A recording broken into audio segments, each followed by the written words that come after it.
Dr. Jessie here, talking all things niching down in a cash practice. Today we are specifically talking about how to set your prices. If you have not subscribed yet, please do so. You drive this thing, and send us messages if you have questions or thoughts or ideas, things that you want to hear more about.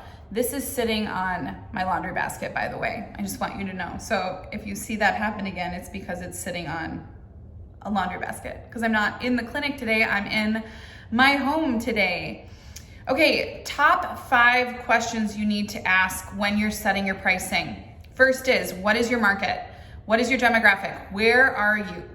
Are you in a rural area? Are you in an urban area? Are you saturated with chiros? Are you the only chiro in town? That definitely drives your pricing. But the first thing is to look at the market. I'll dive into that more. The second is to honestly ask yourself what you would pay. Now, in our clinic, we are catering to a demographic that is very similar to ourselves. So we're able to ask, what would I pay personally for niche chiropractic care for pregnancy, postpartum, and pediatric expertise? That is easy because I'm in that general population that's looking for that. Now, if I was treating, a geriatric demographic, that's probably not going to apply as seamlessly as it does in our case, but it's still a really good question to ask yourself.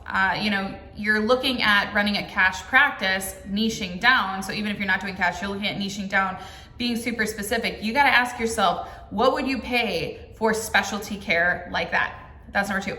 Number 3 is, what is your overhead? That is super important. Are you going to be running a super lean clinic, or do you have lots of tools and trinkets and lots of extras that you need to pay for, including doctors? How many doctors do you want? A lot of clinics start as solo entrepreneurs, but they want more doctors. And so you have to really ask yourself, do you want that? Do you want to just be by yourself?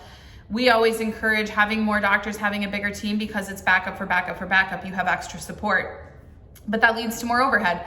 So you have to really consider what you're looking at, and I'll give you some of the details and the nitty-gritty on that as we dive in. 4th is, how many hours do you want to treat? Now, one of the biggest things we run into is burnout, because the job is so physical, it's so demanding, it's so nurturing, it's so much energy output that you have to really consider how many hours you're going to put in, because it's not as easy as saying I'm going to work a 40-hour work week. Our doctors in our office max out at about 24 hours. Right now, most of us are working 21 or less, but they get paid, my full-time docs get paid for 40. So they're basically treating a little more than half of the time, but getting paid for all of that time. So you have to really consider what you need to do to avoid burnout. Very important. And then the last thing is, how long are your treatments? I mean, if you're looking at 5-minute treatments, your pricing is going to be different than somebody who's offering a 45-minute treatment. In our clinic, we do a 20, a 30, and then a new patient is 40. Our pelvic floor follows a very similar trend. And on the pediatric side, we have a little less time with the new patients, because we find that with kids, they just don't last that long. And so we have to constantly cater to the differences between adults and children. But you get the idea. We're paying for, or we're setting our pricing based on time. So you have to look at what you're offering time-wise. So those are the top 5 things. I'm gonna dive in a little more into each one of those, and then we'll recap at the end. When you're looking at the market, we've had these conversations because Dr. Cassidy actually works in a more rural area, and we operate in a more urban area where there is a chiropractic college. We are saturated with literally thousands of chiropractors. We have, I think just in the 2 parking lots that we're in, there are over 24 chiropractors, probably more, all within the couple of buildings that are on the campus that we're on. And so we have to constantly find a way to make ourselves different. We can't just offer the same thing that everybody offers, because we're saturated with chiropractors. In a rural area, sure, people aren't used to spending as much money for care, but they also don't have chiropractors everywhere to choose from. So you have a little more wiggle room with what you're offering and what they're willing to pay, how far they're willing to drive. For our market, We originally set the pricing, so 5 years ago, back in 2018, we set the pricing at $55 a treatment. I undercut myself, but I didn't know where I should be. So I was trying to put myself in the middle, not too high, not too low, right here in the middle. The problem was I didn't understand what this clinic was going to become with the niche specialty care that it has and the amount of time that goes into the video and the content creation and the education, the free resources. We offer so many free resources. So I didn't understand quite what it was going to become and how much time would go into all of that. So at the time I kind of undercut what the clinic was, and now we, in 5 years, we're sitting closer to about 120. And we just each year now go up based on the market rather than making huge leaps. At least that's what we try to do. Of course, it's been a very strange 4 or 5 years, and we were literally starting a clinic in the midst of this. So monetarily, I don't know if it's super easy to equate what I would have done or what I should have done versus what we did do through the midst of a pandemic and inflation going crazy and all of that. But the point is, you have to really account for your time and then your market, like what you're looking at as far as the people who come to see you. So when you are super niche, you can charge more. You should charge more, and you should charge enough where your doctors get paid well so that you keep them around, and your front office gets paid well so you keep them around,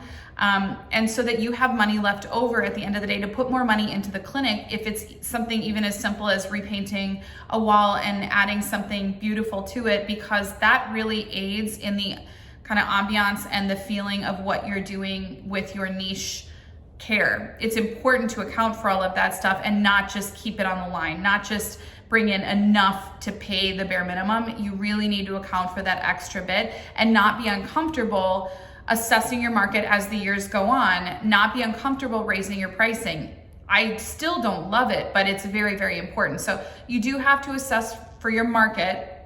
And you have to understand also that it might take a little bit of time and it's okay to raise your pricing. Going into the what would you pay? Again, with our clinic, it's a demographic that's very similar to what we tend to be in the clinic. We're a clinic of 11 women who are in the midst of having children or potentially having children, interested in children. And so it's easy to ask what I would pay for specialty care, how far I'd be willing to drive, what I would be willing to do to really seek the care and get the care that I need and get the results that I need. When it comes to specialty care that you are not necessarily the demographic of, I would seriously ask dozens of people that you know around you, older, younger, whatever demographic you're looking at, what they would be willing to pay. And ask different types of people. Ask people who have chronic pain. Ask people who are a little more preventative. When you ask the people what they'd be willing to pay, you get a really good answer and a really good idea for where you can set your pricing. Third thing, looking into your overhead. You really should have your biggest overhead number be for your employees. That includes yourself. Every time I talk to my accountant, this is what she reminds me of. And we do this, but it should always be your payroll. Always, always, always. Payroll should be, even with that number, it should be closer to like in the service industry, especially if you're in my boat where you want to pay your doctors better, you want to pay your front office staff better. You should be sitting closer to 40%. Typically in the business world, I've heard 25%, but when it comes to service, like what we're doing, it should be 40%. So that 40% should predominantly be that payroll. Your rent should be low, your overhead extras should be low, your advertising, I'd like mine to actually go up a ton with the extra money that we have left over, but you have to kind of assess that based on the market, right? We brought a ton of stuff internal this year because of the way the market was last year. That has been super beneficial for the top number for the overhead. But really, you should be looking at your overhead first when you're setting your pricing. Fourth, how many hours you're willing to treat. Again, it's not as easy as just saying you're gonna work 40 hours. A, you can burn out. B, you have to seriously consider that just adding hours doesn't bring in patients, and that you have to put in those extra hours for marketing, for putting yourself out into the world in order to bring in those patients, and that wears people out. That wears you out. That first year of practice for me, I was by myself, solo entrepreneur. I was exhausted. I was out marketing all the time. You have to account for the time that goes into that. Now the way that we market is more internal, and we're reaching out to our patient base and our community online. But that time still has to be accounted for.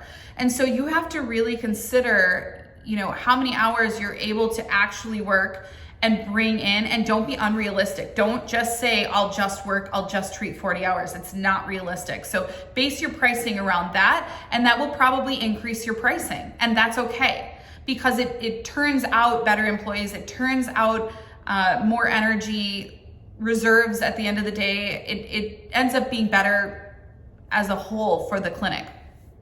And then how long are your treatments? What are your patients getting? Again, in our clinic, I would say on average, people are getting that 20 to 30 minute time range, and we are working up until the last second, and they are getting results every time they walk out, because it's important to us that they do. They have to, because we're a cash practice. They have to get results, and we don't want them in there all the time. We want them to be able to live their lives. That's why we do so much of the education. But it really comes down to what you're serving. So for us, if our patients are seriously getting results every single time because we're spending more time with them, they are willing to spend a little more, because it means they don't have to be in as often. So you do have to look at the frequency of, what you're telling patients and how often they're coming in, and then what kind of results they're getting based on the time frame you're offering them when they pay that dollar amount. Over the years, we've found that the time that we offer for the price point that we set, it's worth it for them, because they don't have to be coming in 3 times a week for 12 weeks. So really, at the end of the day, they save money, but it's important that they even understand that. Again, when you're setting the pricing, you have to make sure that when you're marketing that price point and setting your pricing, and you decide, I want to spend more time or I want to spend less time, and these are the results I want to get, that you market it accordingly, because that'll help your community understand, and it'll help you feel comfortable with your price point. So again, to recap, look at your market. Very, very important. Look at your demographic. 2 would be, what would you pay? 3, how many hours, or 3, overhead, your overhead. What are you paying at the end of the day for everything that has to happen in your office? Look at your overhead. 4, how many hours are you willing to treat each week? And then 5, how long are your treatments? What are you actually offering and delivering? If you have more questions about this, send us the messages. We'll keep answering. I hope you have an incredible start to whichever week you are in this beautiful year that we are walking into. If you haven't subscribed yet, please go do so. Bye.